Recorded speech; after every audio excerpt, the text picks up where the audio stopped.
Let's have a round of applause for our sponsors. But without further ado, I want to let Lisa introduce herself since we didn't get a chance to meet her earlier, and just tell us a couple of highlights of your current job and what you love about it. Great, well thanks for having me here. So as she mentioned, I am the CFO of MediaKind and Corporate Treasurer, and also underneath my leadership I have HR, IT, supply chain, order desk, and sourcing as well. So I love all aspects of my job today. There's a lot of diversity within that.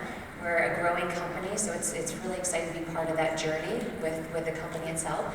And really put in there too the culture diversity that we want to push as part of our HR initiatives that we have today. And not to mention, I do love numbers, so that's my first passion. But really excited to be part of the bigger scope of MediaKind and help us grow into the future.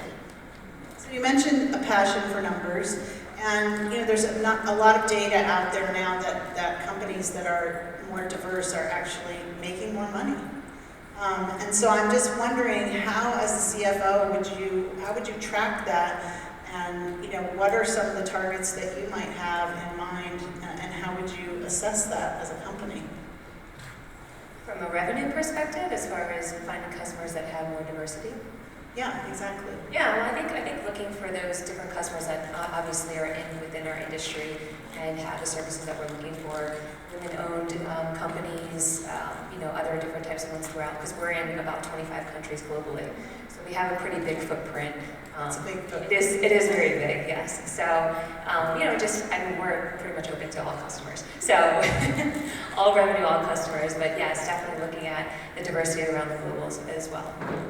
So a question that I wanted to ask you and then Gendra is just about, this whole workshop we've been doing is about career journeys and our leadership journeys in those careers.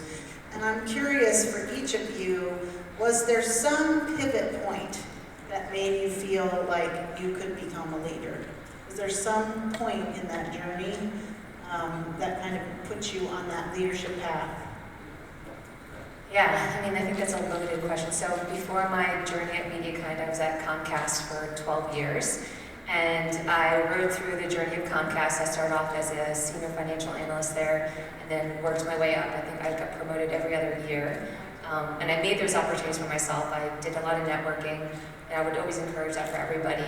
I did have a few colleagues tell me that I work too hard. I need to spend more time having coffee with people and networking to get ahead. So I think it's important to not only work hard and deliver on what you're accountable for, but is doing that networking, getting to know people, putting yourself out of your comfort zone. So for me, I think actually I joined a board. It was called Women in Cable Telecommunications, WICT. I'm not sure if everybody's familiar with that. So I joined a board. A mentor of mine had encouraged me to join it, and it was a bunch of women just like me trying to become leaders, empower each other. And I was on the board, I'm still on the board today for the Greater Philadelphia chapter. I'm also located in Philadelphia, I didn't mention that. So for any East Coast folks, represent. Whoop whoop. So so I did that for probably my 11th year now, but I took on leadership roles within that nonprofit. So I was taking on leadership roles within my career, but I was also doing it within the nonprofit. So it gave me that extra confidence to get in front of people just like this. We would do panels all the time. I'd meet people from different companies in the industry, not just with Comcast. And it gave me that confidence level to go after more. So before I left, which was actually last year, COVID gave me the inspiration to see what's out there and network more. And I opened up my network and I landed at MediaKind. And I went from a senior director at Comcast. I was managing about $8 billion a year. To vice president. It says super casually. Super casually. I love numbers. Managing $8 billion here. But I didn't realize that what I was doing there, I guess I never took a step back and said, wow, you were doing that, right? And I think you all have to do that too in your day job. It's like, I'm managing this, I'm doing this, look at all the work I'm doing, and tell yourself that. Like, write down your list of accomplishments. Because I never looked back. I was just like, head down, keep doing the numbers, right? And I pulled up a little bit more and I was like, wow, I could go work for a smaller company with a bigger title and really do well. So I actually think COVID pushing me remote and saying, hey, I don't want to go back into an office, I want to be virtual, the opportunities are out there. I took the leap of faith and I'm normally a very conservative person, and I took a risk and said I'm going to leave my journey at Comcast for 12 years and go to MediaKind, which is, in my mind, is a kind of a startup grown-up. It's a carve-out of Ericsson. And, you know, it's a smaller company. And then within maybe under a year, I was an active CFO, and I became the CFO within a really short period, and almost doubled salary. So you all can do it too. Just gotta put yourself out there. I think that's really important, especially if you're risk adverse. Go for it. So Gendra, being a self-employed DP, one of the tricky parts for those of us who pay ourselves is that it's hard to be networking when you're doing because it's just you. So how do you manage that, and how have you managed that in those pivot points to reach for those different positions and be networking for that next thing while you're still doing the thing you're doing now? I learned the importance of networking, you know, kind of, I want to say early in my career because I've been doing it for so long, so it's, in a way, I wish I learned it earlier. So maybe, you know, 10 years or so into my career, like networking did not come naturally to me in a way that I kind of had this bias against it, like schmoozing was a dirty word, like a used car salesman kind of attitude. And I saw some male colleagues of mine at film school who were landing all of the cinematographers who were landing all of the assignments and getting hired onto all of the projects. And one person in particular that I would work for him, like I would be the gaffer who's like the chief lighting technician, so I would be, you know, direct report to him. And he kept getting hired, and I, through working with him, saw that not only was he no better than me, but I truly believed that I was better than he was in terms of my skills, my talents, my abilities, my strengths. And I was like, why am I not getting these projects and he is? Like, where's the gap, basically? And he was really good at selling himself. He was really confident in telling people how great he was and what an asset he would be to their production and why they wanted to hire him. And I resented it. Like, I thought it was BS and that it was fake and false, and it was, you know, selling, you know, something that he couldn't deliver. And I realized, like, if I want to succeed in this industry as a freelancer, I need not only to get comfortable with selling myself, but I'm going to have to learn how to thrive at selling myself. So I pushed myself basically out of my comfort zone and started, I don't know, self-educating myself about networking, making myself do it, and making time to do it. Like if you know, I think I said in the last session, you know, I got to a point where I realized your career is more than the jobs that happen to come your way, that you need to go out there and create the opportunities for the jobs that you want to get. It's like, that's not going to happen if I'm not proactive, if I don't put myself out there. So basically, there's actually a pretty well-known article in my industry. There's a publication called No Film School that interviewed me, basically how to make Sundance work for you, which was basically how to go to a film festival and how to network at a film festival in a way that you form relationships that ideally lead to expanding your career and job opportunities. And so I was the thought leader as the person being interviewed in that article. Some people, because that article has a great reputation, think that I wrote that article. It's like, no, so the writer interviewed me, but the reason I'm saying this, it's like been such a 180 to be like, now I'm a thought leader on networking. And part of what that article, what I say is, don't think of it like you're trying to convince someone to hire you. Think of it as making new friends. Think of it as connecting with people and forging new relationships. Don't forget your follow-up, because meeting someone once is not necessarily going to lead to a relationship. But every once in a while, you meet someone and you're like, mutual, like, you're my people, and like, we're friends now. Like, you just get like a spark, and those kinds of people have gone on to recommend me for jobs, have gone on to hire me 8 years later. Like, we met once or twice at a festival and be like, we made such a strong connection, or I made such a positive impression on them that it pays off. And the other way I say that, looking at it, is like planting seeds. Is you never know which ones are going to grow, or which one, or how long they're going to take to grow.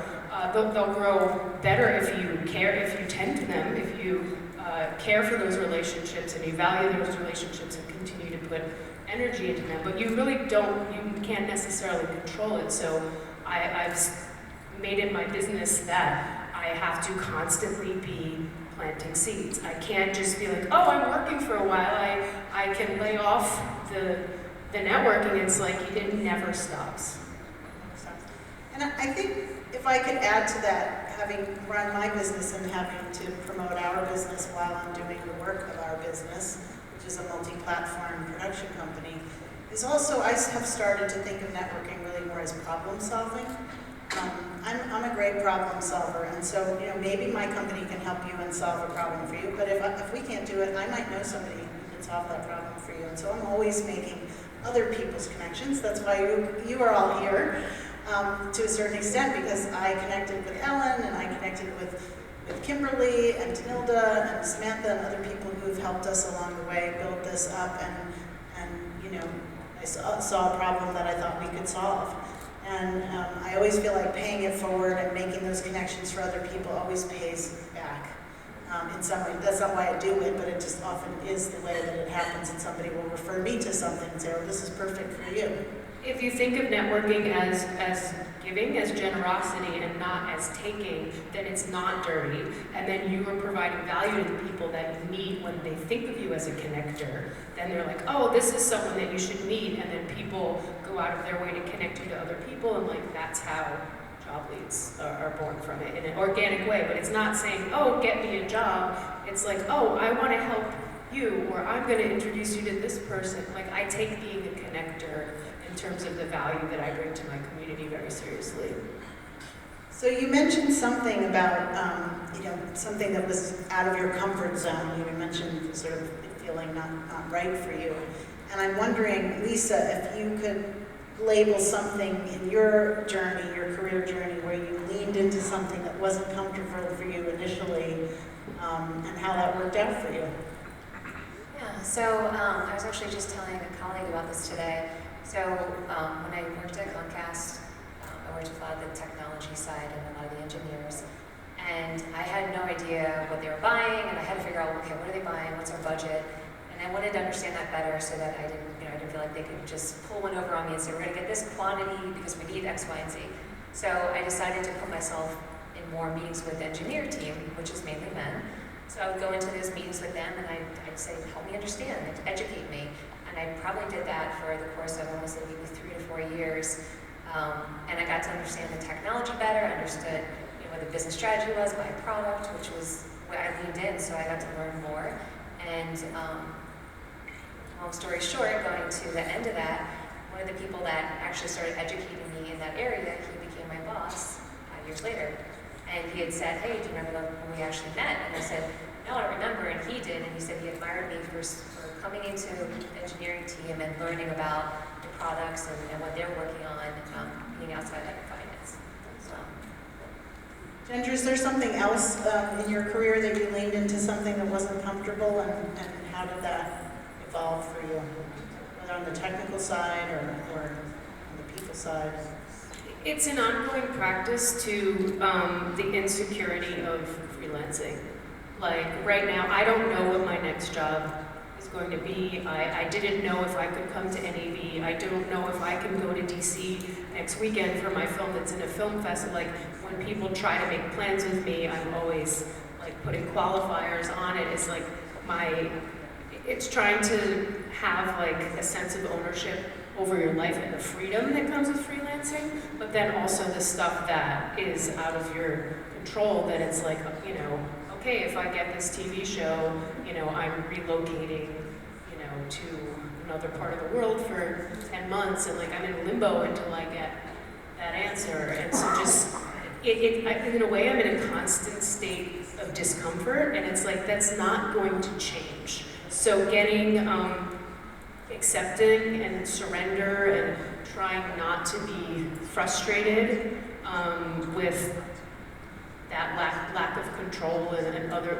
like remembering like, this is what I want and this is what goes along with it, even though this aspect to it like can drive you crazy. Totally can relate to that, and I can also just say as a sidebar, as somebody who books panels, I always remind myself to never book a DP by themselves on a panel, because the chances are 100% they will get booked on a really great gig. So I just have to have at least 2 people on that panel. So I can understand that, and it's an interesting question too about the uncertainty that comes with other people controlling the workflow, so to speak, because you get hired in a certain part of the pipeline, which is different than being in a part of the company. On the other hand, as the CFO, there can be curveballs too, because the industry is shifting and changing so much. So I'm curious if there's been something that you've had to grapple with. You don't have to give us any like details we're not allowed to know about, but just in terms of things you're seeing, trends you're seeing in the industry that may have affect how you need to manage the financial side. Are there things that are shifting that aren't really in your control as the industry is shifting? Well, I think the industry is shifting every day, right? You look at the products you sell and the services that you sell, and is that the future of in the video space? So is that the future in the video services? So I think it's evolving every day. You always have to be ahead of it, one step ahead. And we look at it from, I talk about numbers all the time on this, I'm so sorry. But we look at this. Sometimes it's okay to say that. Sometimes it's okay to say that. Because it is numbers. It's not glamorous. It's not exciting, but I do think it's glamorous. And we could be so much more diverse on this panel, which is kind of fun because I get to hear about you talking about networking, where I'm on the other side of I may not want to network. Anybody else afraid to network sometimes and put yourself out there? Raise your hands, maybe. I would recommend bringing a friend like her with you. I have a friend who, she's in our sales team, and she tries to sell to me, and I'm like, Margaret, we both work for the same company, you just sell to me. But she connects me with everybody else in the room. Everyone needs a wing woman. You really do. Really bring them with you, and they'll get the conversation going. But I think you always have to be ready to adapt within the industry, with whatever industry you're in. If you're moving around, other jobs that you have to be ready to just get on your feet and just move forward and not look back, and then figure out what does your outlook look like, not just the first 2 years, what's the next 5 years look like, and you should do that as far as your career goes too, not just what you're doing at work today. What is the leadership skill that you have that you think has helped you the most so far in your career? I'll start with you and then go to Gendra. Resourcefulness. Yeah, if you can't figure it out, find somebody that knows it. It's surprisingly unique, I've seemed to see in my field, leadership skill in terms of, like whether that's buy-in or empathy or inspiring, people on your team to, step up to the plate or bring their best ideas forward, just, I guess that all just comes down to connecting, connecting with other people and meeting them where they're at. I'm just going to say this as a producer-director, I bet it has a lot of impact on your eye as a cinematographer, because at least the DPs I like to work with are very empathetic people, and I think that affects everything from lens choice to lighting. That could be a whole other workshop, but your connection to the emotional substance of the situation really defines how you're going to frame the shot. So I bet that has a lot to do with why you're so popular as a DP. I'm curious if we have some questions from the audience about the leadership journey of these fabulous women, because we're going to segue into Ellyn's wrap-up segment, because we have a little bit of work to do. We're not just letting you off the hook. This is not one of those chit-chat panel, drop a nugget on you kind of sessions. we're all about rolling up our sleeves and getting the work done. So Ellyn does have some homework for you, so I want to give her time to do that. But do we have any questions for these women? Yes, in the back. Maybe. Work for the network, and this doesn't happen to me as much, but I think it's just something I've always liked to hear the answers for. When you are contributing within your department and you'll state some solution for the problem that's being proposed, and even though you've said it twice, someone else will state it, and then all of a sudden it's like it's heard for the first time. How do you get around that? I don't know that I've ever had that happen to me in that kind of way. I mean, that is obviously a scenario that you hear about a lot, and I think that, I don't know, maybe I'm thinking of it too literally, like I'm picturing the context of like, you know, in a meeting or a boardroom, and like I've just heard that story so many times, but I haven't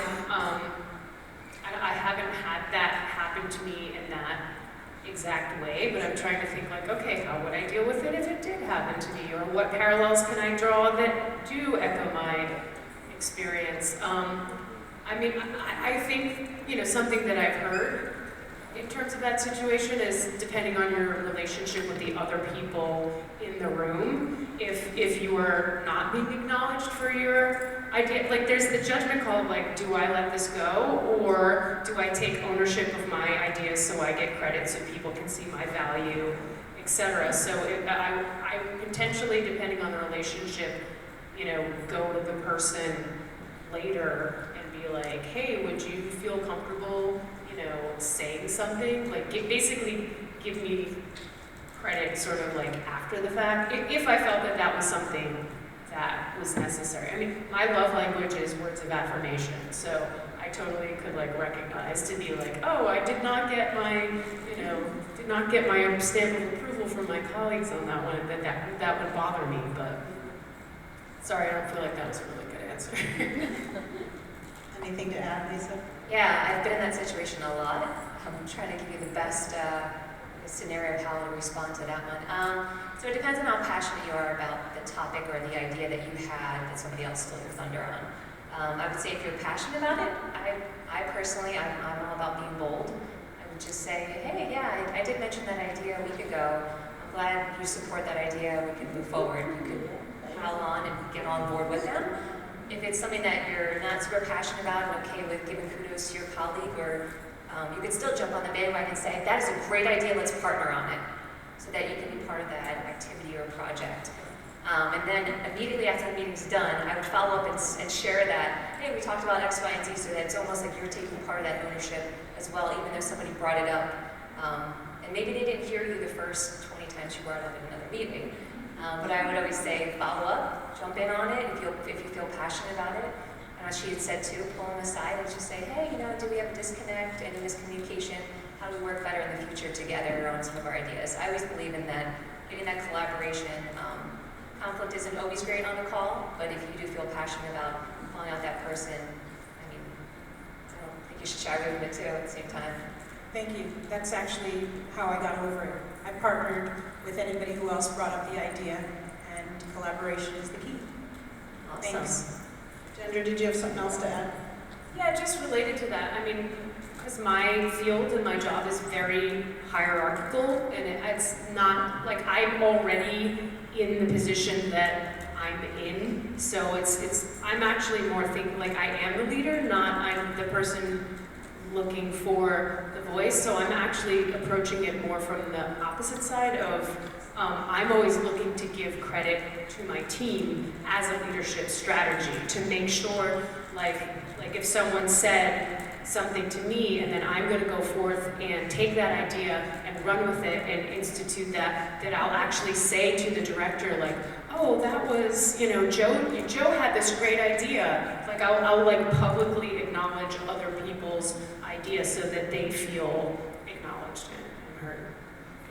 We are in a very hierarchical industry on the set, specifically, so I can understand that. And that's really important for us as leaders, too, to remember to do that, because I'm sure that in my rush to just get jobs finished and the workflow has been completely crushing least in my business, remote workflow just made everything go twice as fast, like because there was zero time to like drive to the session where we would review everything, so I could at least like chill for a minute, you know. Now everything's just happening, boom, boom, boom.